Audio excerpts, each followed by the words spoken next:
Fabrice, we'll start with opening remarks following today's match against Denver. Yeah, I think first off, hats off to Denver. I thought they played a good game. I think we looked a little bit leggy, if I'm being honest. I thought just our distances on the press defensively, I thought the gaps were getting a little bit bigger. But yeah, so I think those are a few things. Obviously disappointed. It's been a long stretch, so I think right now having 2 days off, resetting, get the group back together, and we'll hit the ground running next week. Thank you for that. We'll take questions. We'll start here with Max. Good evening, Coach. I asked you on Wednesday following Utah about how you feel like this offense has been given opportunities, and while the goals haven't come, you feel like there have been at least some silver linings and some bright sides you can take away. Tonight, do you feel at least somewhat the same way, or do you think that there is at least now a clearly lingering problem now in these last 4 matches offensively? I mean, look, you got to look at what has transpired, right? Like if you look at the beginning of the year, Mackenzie Robe, who's playing phenomenally, got out for the year, right? You now have a Kiki Van Zandt that's out, so players have to grow and step up. I think today at some point we had 5 rookies on the field, so I think let's just pause there for a sec and just hey, these players are doing a fantastic job. I think today there was a few things, could have been tactically. I thought they were leggy, but I praise this group. We'll hit the ground running from that standpoint. I think as the game progressed, as they got lower because they were up by 1 or 2, the spaces were a lot tighter to play through. But I think a lot of the issues were originally in our build to be able to break their first line of pressure to then create those spaces. And create chances on goal. Bouncing off of that, though, you guys were committing 7 offsides tonight and trying to at least be aggressive, at least in the offensive end, when you were feeling like you were running behind. Do you feel like that number maybe just comes from maybe possibly just feeling like you're running too behind? Because it has been at least a little bit of a theme, maybe out in Seattle, considering it was a 0-0 draw.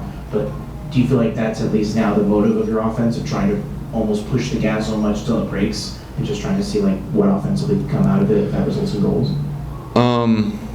I'm trying to understand your question. Just necessarily saying if the offsides penalties tonight, you feel like that they could potentially become, how do you feel like you're going to potentially fix that problem, considering that your offense was at least trying to generate a lot of pressure? Yeah, look, I think ultimately the timing of when they move and the positioning needs to continually improve, and obviously the eye contact between the back line and the front line. But I also feel because they were so compact, you could try to go in behind, but you could also just play around them, right? And I don't think we played around their compact shape enough to create better chances on goal. Understood. And bouncing off of that, you're well aware of what Delaney is capable of, and to see her on a different sideline score with a new team in this building for the first time, was that kind of almost like a aha moment for maybe you? I know you're obviously focused on your team and your players now, but to have Delaney have a moment like she did tonight, what do you feel like that was like as a coach, to at least have the opportunity to coach her and now see her score in a different game? Congrats to her, but honestly, I was focused on us and what we were doing. So yeah, I mean, congrats to her. Great person. Wish her all the best. Great player as well. So yeah. And then lastly, maybe on a little bit more of a silver lining note, Jane obviously completing 200 appearances tonight. She is and has really defined herself over these last few years as the face of this franchise. What do you feel like that says about her loyalty to this franchise, and really, like as you mentioned earlier, her needed leadership in this time with so many rookies on this roster who are starting? How vocal do you feel like, and how more important is she than she probably has ever been to this franchise, knowing her leadership and her veteran presence in comparison to this very young roster you have?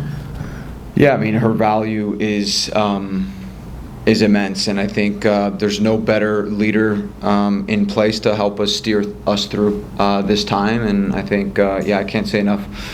Yeah, good things about her.